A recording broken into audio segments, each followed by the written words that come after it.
Hello বন্ধুরা, আশা করি সবাই খুব ভালো আছেন। তো আমি আজকে আপনাদেরকে হোটেল স্টাইলে সবজি ভাজি রান্না করে দেখাবো। আশা করছি আমার আজকের রেসিপি আপনাদের ভালো লাগবে। তো সবজি ভাজি তৈরি করার জন্য আমি এখানে পেঁপে, গাজর এবং আলু নিয়েছি। তবে আপনারা চাইলে অন্যান্য সবজিও নিতে পারেন, যেমন ধরেন ফুলকপি, বরবটি ইত্যাদি অ্যাড করতে পারেন।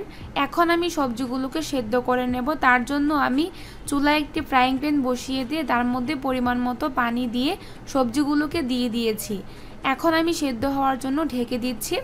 তো সেদ্ধ হয়ে আসা পর্যন্ত অপেক্ষা করতে হবে। চুলার আঁচটাকে হাই হিটে রেখে সেদ্ধ করে নিচ্ছি। তো আমি ঢাকনা তুলে নিচ্ছি। সবজিগুলো সেদ্ধ করে নেওয়া হয়ে গেছে। এখন আমি পানি সহ সবজিগুলোকে নামিয়ে নিয়েছি। তো রান্না করার পালা। চুলায় একটি ফ্রাইং প্যান বসিয়ে প্যানটাকে আমি গরম করে তার মধ্যে দিয়ে দিচ্ছি সয়াবিন তেল। তেলটাকেও খুব ভালোভাবে গরম করে নিতে হবে। এখন আমি এর মধ্যে ফোড়নের জন্য দিয়ে দিব 5 ফোড়ন, দারচিনি, এলাচ এবং শুকনো মরিচ। প্রথমে আমি শুকনো মরিচ, দারচিনি এবং এলাচটাকে দিয়ে দিচ্ছি। এগুলো ভাজতে যেহেতু একটু সময় লাগে সেজন্য আগে দিয়েছি।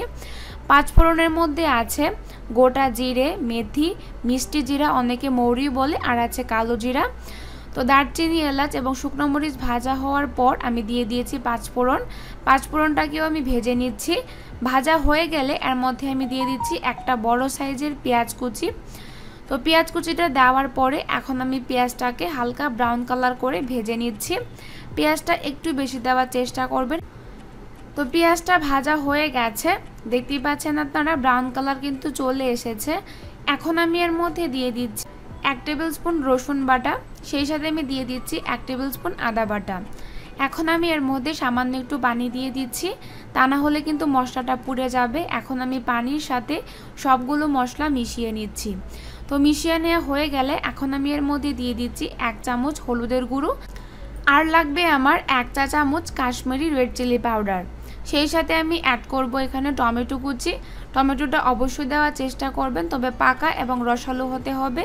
দিয়ে দিয়েছি আমি 1 চা চামচ জিরার গুঁড়ো এবং 1 চা চামচ ধনিয়ার গুঁড়ো, আর দিয়ে দিচ্ছি স্বাদ মতো লবণ।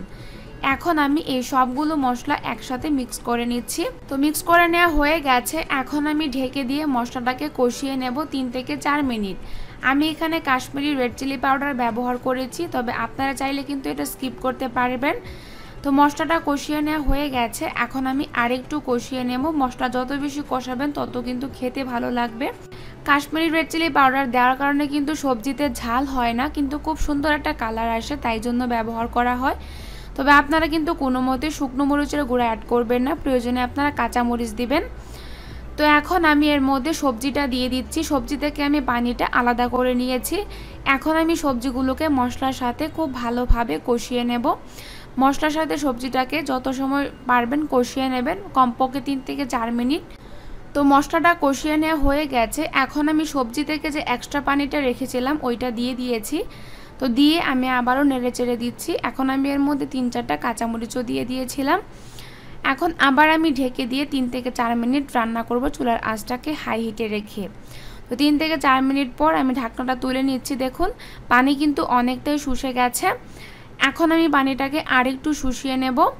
তো বন্ধুরা, সবজিটা কিন্তু প্রায় রেডি হয়ে গেছে। এই পর্যায়ে কিন্তু আপনারা ধনেপাতা কুচি অ্যাড করতে পারবেন, তবে আমার হাতের কাছে ছিল না, সেই জন্য আমি অ্যাড করিনি। তো দেখুন পানিটা কিন্তু শুষে গেছে। এখন কিন্তু একবারে রেডি হয়ে গেছে সবজিটা।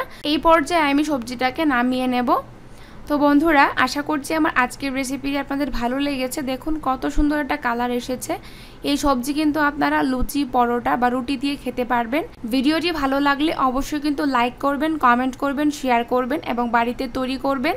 তো ভালো থাকবেন, সুস্থ থাকবেন। দেখা হচ্ছে নতুন ভিডিওতে। ধন্যবাদ।